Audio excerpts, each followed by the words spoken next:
In the 3rd century, the Christian world faced many enemies. Roman emperors persecuted believers, cities burned with political conflicts, church leaders struggled simply to survive. But one of the greatest controversies in early Christianity did not come from Rome. It came from inside the church itself. In the ancient city of Antioch, one bishop rose to power, wealth, and influence.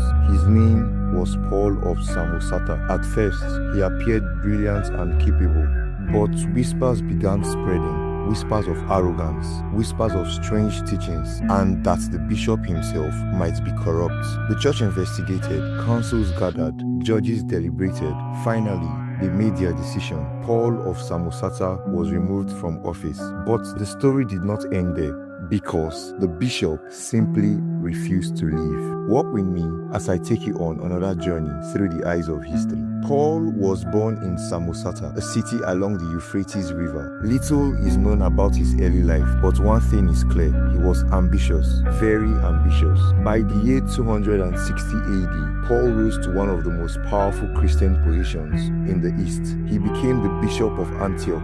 This was no ordinary church.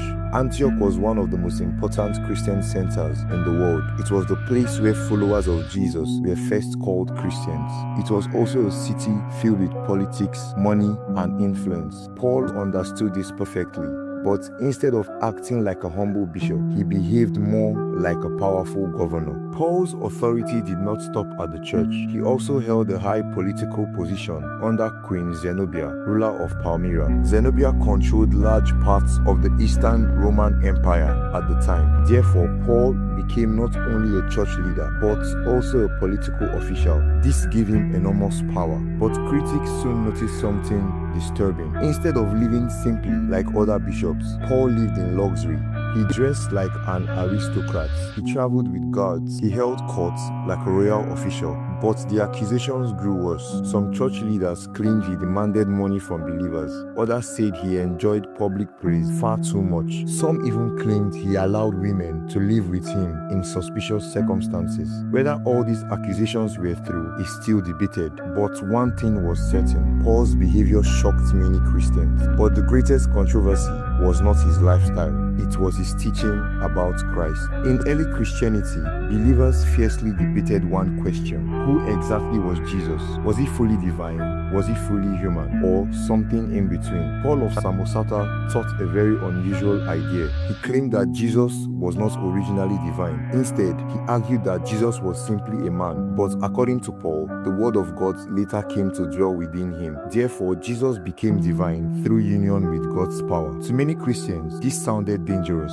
because it seemed to deny that Christ existed eternally with God. Church leaders believed Paul's ideas threatened the very foundation of Christian belief. But Paul was confident. He debated his critics publicly. He mocked his opponents. He even banned certain hymns in church because they praised Christ too strongly as God. Therefore, the tension grew, and eventually, the bishops had enough. Around the year 264 AD, a council of bishops gathered in Antioch. Their goal was simple. They wanted to examine Paul's teachings and behavior. At first, Paul defended himself skillfully. He was clever. He spoke persuasively. Therefore, the bishops hesitated, but the complaints kept coming. More witnesses appeared. More accusations surfaced. The bishops realized the situation was becoming a crisis. Therefore, they called another council, and this time, the debates became intense. One of Paul's strongest critics was a learned theologian named Malchion. Malchion challenged Paul directly in a public debate. The argument became famous. Malchion carefully questioned Paul's teachings. Paul tried to defend himself, but slowly his answers revealed contradictions. The bishops listened closely, and what they heard alarmed them. In the year 268 AD, the bishops finally made their decision. They declared Paul's teachings false. They condemned his doctrine, and they removed him as Bishop of Antioch. A new bishop was appointed. His name was Domnus. Normally, this would have ended the matter, but Paul had other plans. because he refused to accept the decision. Paul still controlled the church buildings in Antioch. He still had supporters, but most importantly, he still had political protection. Remember Queen Zenobia? She ruled much of the Eastern Roman world, and Paul served in her administration. Therefore, he simply ignored the bishops. He stayed inside the bishop's residence. He continued acting as the bishop. For several years, the situation remained completely absurd. The church had two bishops of Antioch, one recognized by the bishops, one refusing to step down. But everything changed when the Roman Empire struck back. In 272 AD, the Roman Emperor Aurelian marched east to crush Zenobia's rebellion. The armies of Rome advanced. Cities surrendered. Finally, Zenobia's empire collapsed. Without her protection, Paul of Samosata lost his greatest ally. Therefore, the church saw an opportunity. The bishops appealed directly to Emperor Aurelian, and they asked him to settle the dispute. And surprisingly, the pagan Roman emperor agreed to judge the case. Aurelian examined the situation carefully. He was not a Christian, but he understood politics. Therefore, he made a practical decision. He ruled that the church buildings should belong to the group recognized by the bishops of Rome and Italy. This meant Paul of Samosata had no legal claim. Therefore, Roman authorities finally removed him from the church residence. After years of controversy, after councils, debates, and imperial intervention, the bishop who refused to leave was finally gone. Paul disappeared from history after his removal. No one knows exactly what happened to him, but his teachings did not vanish completely. Later movements developed similar ideas about Christ's nature. Therefore, the debate about who Jesus truly was continued for centuries.